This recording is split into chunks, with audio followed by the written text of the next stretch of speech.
যে যুবক ভাই যারা বিয়ে করো নাই তাদের জন্য কোন মেয়েকে বিয়ে করা হারাম আর কোন মেয়েকে বিয়ে করা হালাল আমি বলে যাই।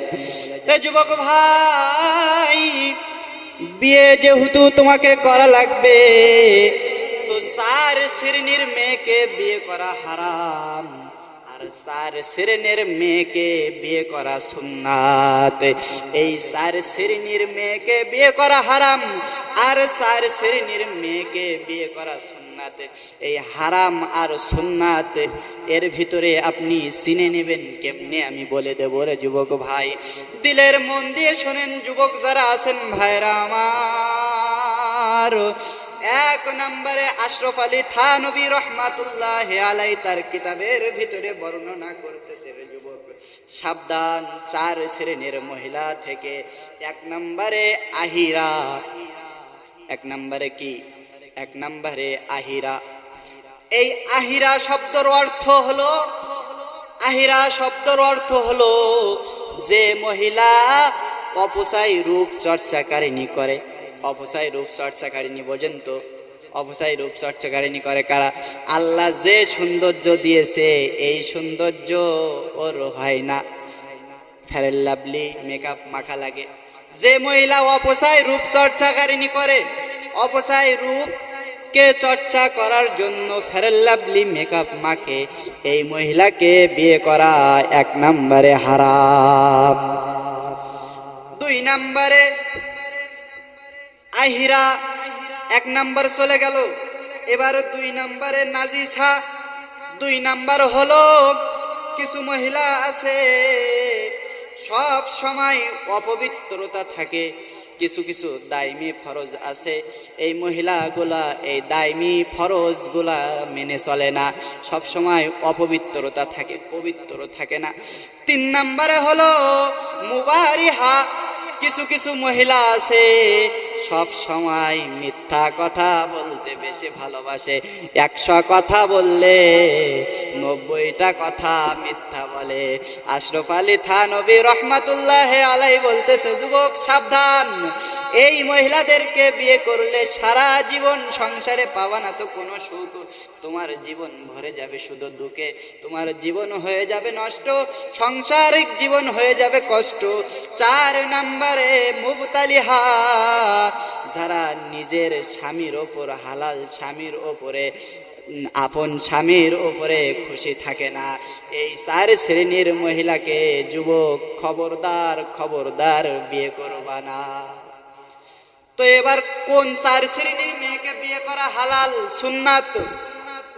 আশরাফ আলী থানভী রহমাতুল্লাহি আলাইহি বলতেছে যুবক বিয়ে যেহেতু করা লাগবে, কিন্তু এই 4 শ্রেণীর মেয়েকে কোন শ্রেণীর, কোন 4 শ্রেণীর মেয়েকে বিয়ে করা সুন্নাত? তো আশরাফ আলী থানভী রহমাতুল্লাহি আলাইহি বলতেছে যুবক এই সুন্নাত গুলা দেখতে গেলে সর্বপ্রথম দেখতে হবে ওই মেয়ে তাকওয়া ইমানদারি আছে কিনা। আর এই 3 শ্রেণী বাদ বাকি যে 3 শ্রেণী আছে, এই 3 শ্রেণী না হলেও চলবে। প্রথম যে কথাটা বলল যে এই 4 শ্রেণীর মধ্যে 1 শ্রেণী, প্রথম শ্রেণী হলো যে দেখতে হবে ওই মেয়ের মধ্যে ইমানদারি তাকওয়া আছে কিনা। এই একটা জিনিস যদি থাকে যুবক, আর 3টা জিনিস লাগবে না, তুমি ওই মহিলাকে বিয়ে করবা।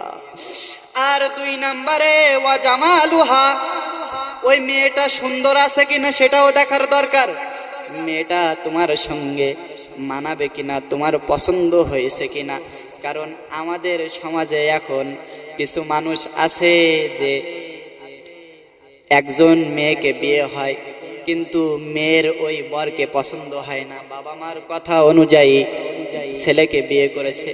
আর কিছু ছেলে আছে বাবা মার কথা অনুযায়ী মেয়েকে বিয়ে করেছে, একজন আরেকজনকে পছন্দ করে না, 2 জন শুধু রাতের ভিতরে চোখে দিতে থাকে জেগে জেগে যে কে কখন ঘুমায়। যেই মেয়েটা ঘুমায় যুবক এবার ফোন নিয়ে, এই যে টাচ ফোন আমার হাতে দেখেছেন ভাই, এই টাচ ফোন এসে এখন এমন একটা সুবিধা করে দিয়েছে, টুক করে একটা মেসেজ দিয়ে যায়, পরাণের বান্ধবরে আমি বুড়া হইলাম তোরই কারণে।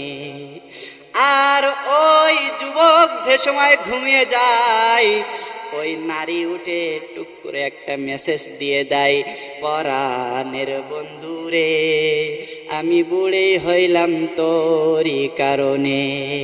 তো ভাইরা আমার, এই মোবাইল ফোন এসে দেখেন কত সুন্দর একটি কাজ করে দিচ্ছে।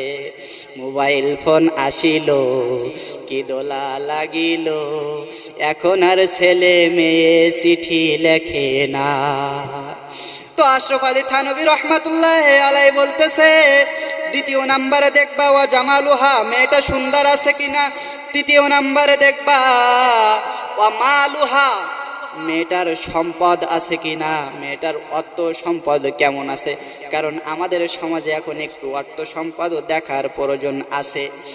চতুর্থ নাম্বারে বলতেছে, চতুর্থ নাম্বারে মেয়েটার বংশের পরিচয় জানবা, যে ওই মেয়েটার বংশের পরিচয় কেমন।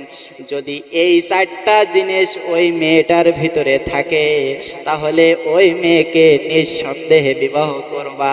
আর এমন একজন স্ত্রী যুবক তুমি পেয়ে যাবা, তোমার সারা জীবন তো হয়ে যাবে তো ধন্য, আর আখেরাতে হয়ে যাবা তুমি ধন্য।